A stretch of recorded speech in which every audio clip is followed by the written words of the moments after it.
but for the grace of God go I. How very real did that sentiment hit home for me. Little did I know that within the walls of San Quentin that I would encounter, among many others, a former seminarian from my alma mater, St. John's Seminary in Camarillo.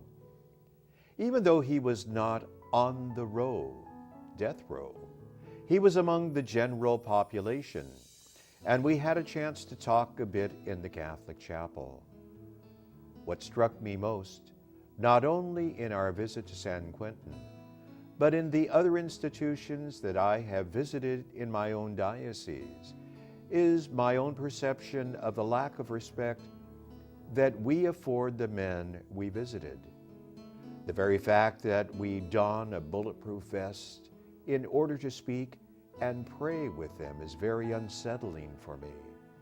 It seems to say that I'm here to bring you the presence of Jesus. But I would definitely feel better about this encounter if only I could have a little more security around me.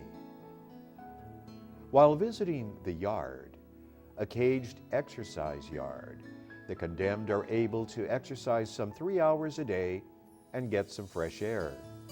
Again, I felt a sense of invasion of privacy as some of the men were showering there in the open. I presume that for the most part, the correctional officers, both male and female, are used to this. But to have a delegation of bishops with 2 staff women present as well, fed into my perception again that we were not giving them the dignity that as humans they deserve. Perhaps the building that housed the death chamber, the infusion center, brought the whole visit back into perspective.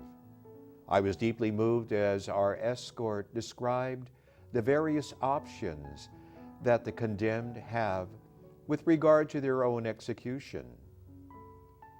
We were some 5 feet from the windows that made up part of the chamber, the cold, austere chairs with straight lines and arm restraints put a punctuation mark on the whole visit. The time we shared in prayer during this segment was very moving. We prayed for their victims and their families, for the condemned and for their families, for the correctional officers called on to perform or witness the execution, and for an end of capital punishment. Without a doubt, many of the men with whom I spoke appear to have experienced a change of heart. This was due in part to the ongoing presence and ministry of our Catholic priest, the chaplain. In the conversations we shared, they were concerned about the youth, especially those who as teens were sentenced to life in prison. I was among a group of 5 bishops who also visited the Adjustment Center. We spoke and listened to 3 men, all Latinos and all from Los Angeles County. This was referred to as a jail within a jail. They sat in individual stainless steel cages, reminiscent of the telephone booths of old, but a little larger. These were a type of holding cell only meant for our visit. They told us of their regular cells and of the years that they have been separated from the general population.